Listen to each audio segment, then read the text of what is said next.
Shalom Aleichem, bienvenue sur Torah de vie.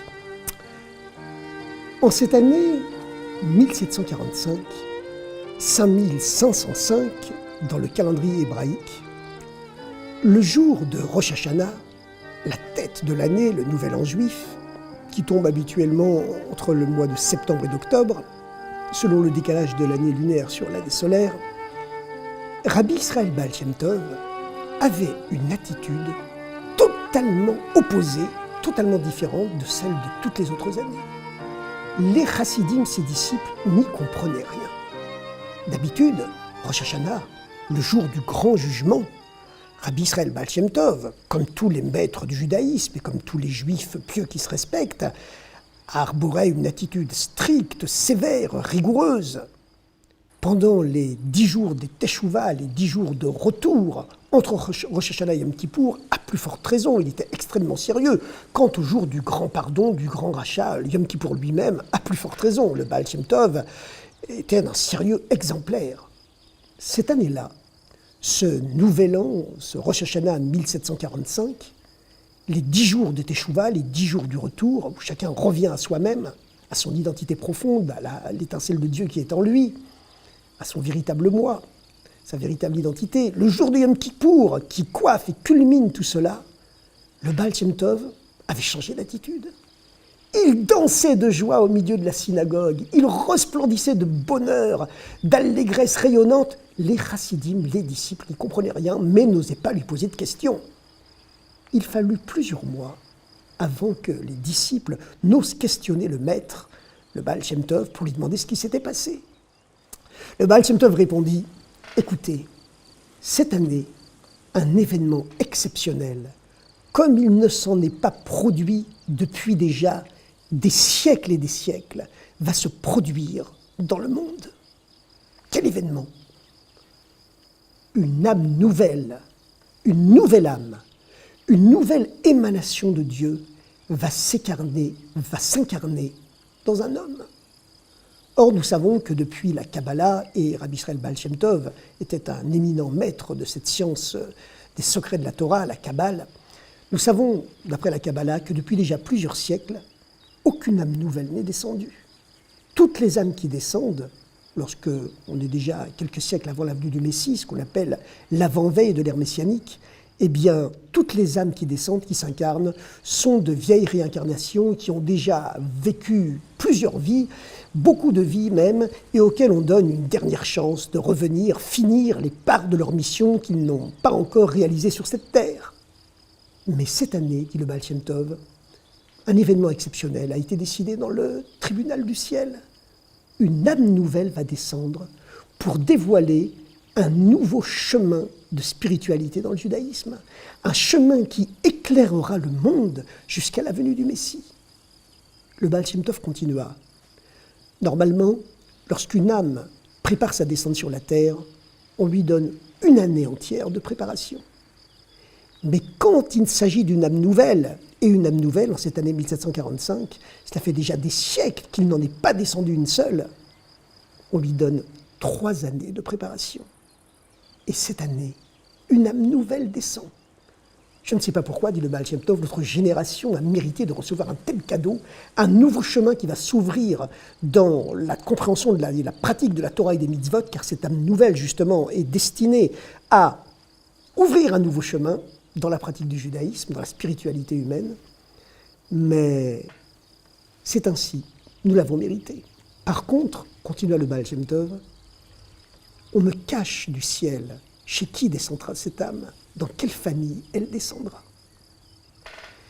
Les mois passèrent. Finalement, le Baal Shem Tov apprit de justesse que cette âme nouvelle allait descendre chez un de ses disciples, Rabbi Baruch, un jeune homme d'une spiritualité exceptionnelle, qui était marié avec la rabbinite Rivka. Ce jeune couple était marié déjà depuis 1 an et Rivka n'était toujours pas tombée enceinte. Ils étaient venus voir le Baal Shem Tov l'année précédente, le 18e jour du mois d'Elul, anniversaire de la naissance de Rabbi Israël Baal Shem Tov. On sait que le jour anniversaire de la naissance est un jour qui porte bonheur selon le calendrier hébraïque, lunaire. Et le Baal Shem Tov avait béni le couple en leur prédisant qu'un an plus tard, exactement, ils auraient un enfant. La rabbinite Rivka avait tout de suite commencé une nouvelle façon de vivre, un nouveau seder, un nouvel emploi du temps, en priant et en étudiant beaucoup plus que d'habitude, puisqu'on sait, comme la science l'a découvert aujourd'hui, que tout ce qu'une mère ressent lorsqu'elle est enceinte, eh bien, le fœtus dans son ventre le ressent également. Et effectivement, la prédiction du Baal Shem Tov s'accomplit, puisque 9 mois plus tard, le 18e jour du mois d'Elul, toujours le jour anniversaire de la naissance du Baal Shem Tov, donc un an exactement après, la bénédiction du Rabbi, un enfant naquit à Baruch et à Rivka. Cet enfant était né donc comme un cadeau d'anniversaire, le jour d'anniversaire de leur maître, le Baal Shem Tov, en cette année 1745, 5505, dans le calendrier hébraïque, un an juste après que le Baal Shem Tov leur eut donné sa bénédiction. Ils nommèrent l'enfant Shneor Zalman, Shneor qui en hébreu signifie deux lumières, double lumière, car il était destiné à illuminer le monde par les deux dimensions de la Torah. Le corps de la Torah simple et rationnelle, dévoilée, et la Torah secrète, le code secret de la Torah profonde, intérieure. Quant au deuxième prénom, Zalman, c'est l'anagramme en hébreu des deux mots Lizman, qui signifie « à moi le temps ». C'est-à-dire que ces deux lumières, ces doubles lumières qui viennent du monde de l'au-delà du temps, étaient descendues sur terre pour éclairer justement par ces deux dimensions de la Torah simple et la Torah secrète, eh bien pour illuminer l'espace-temps, le monde qui lui est sous la domination du temps. L'enfant grandit,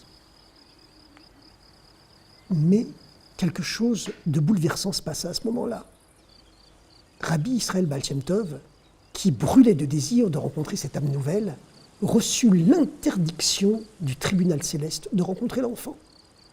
En effet, cet enfant, qui était donc une âme nouvelle, devait rester vierge de toute influence extérieure. Or, tout celui sur qui le Baal Shem Tov avait posé ses mains recevait l'influence du Baal Shem Tov et ne pouvait plus jamais, entre guillemets, s'en débarrasser. Or, le Baal Shem Tov lui-même était descendu sur terre pour dévoiler un nouveau chemin révolutionnaire, certes, dans l'approche du judaïsme, ce qu'on appelle le chassidisme du cœur. Mais l'âme nouvelle était descendue, elle, pour dévoiler un niveau plus haut, le chassidisme de l'intellect, le chassidisme de l'esprit. Comme Moïse, quelques milliers d'années auparavant, avait effectivement pu libérer les Juifs d'Égypte parce qu'il était encore supérieur à ses ancêtres, les trois patriarches, Abraham, Isaac et Jacob, Abraham, Yitzhak et Yaakov, qui, eux, étaient les maîtres du service du cœur, alors que lui, Moïse, était le maître du service de Dieu, de l'intellect, de l'esprit. Telle était la différence, réactualisée quelques milliers d'années plus tard, entre Rabbi Israël Baal Shem Tov et la nouvelle grande âme qui venait de s'incarner. Du ciel, Rabbi Israël Baal Shem Tov reçut donc une interdiction totale de rencontrer cet enfant pour ne jamais l'influencer. La seule fois de sa vie où il le rencontra, ce fut lorsque Shneor Zalman avait l'âge de 3 ans. Ce jour-là, la mère du futur rabbi, Rivka, accompagnée d'une tante de l'enfant, partirent en carrosse dans la forêt. À un moment donné, le carrosse s'arrêta et un autre carrosse arriva à leur rencontre. Un homme descendit du carrosse. C'était Rabbi Israël Baal Shem Tov, déjà âgé, avec une barbe blanchissante, entouré de 2 chassidim. Le Baal Shem Tov, sans un mot, prit une paire de ciseaux, saisit une mèche de cheveux de l'enfant, selon la coutume juive, qui veut qu'on ne coupe jamais les cheveux de l'enfant avant l'âge de 3 ans, mais que ce jour-là, effectivement, on les lui coupe, en lui laissant seulement les péotes, les coins des cheveux autour des oreilles, et le Baal Shem Tov coupa une mèche des cheveux de l'enfant. sans dire un mot, il retourna dans son carrosse et disparut.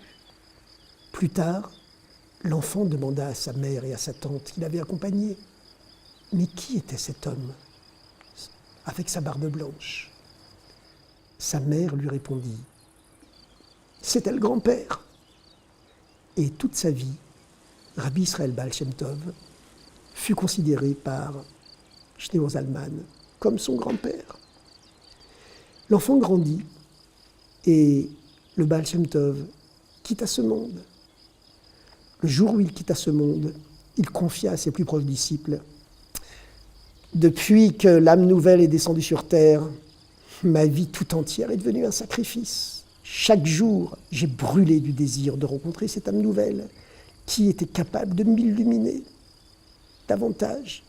Mais malheureusement, le ciel s'y est opposé. » Le Baal Shem Tov se retourna vers son disciple, le Maguid de Mézérich, qui allait prendre 2 fois sa force et devenir son successeur, et lui dit « Il est à toi.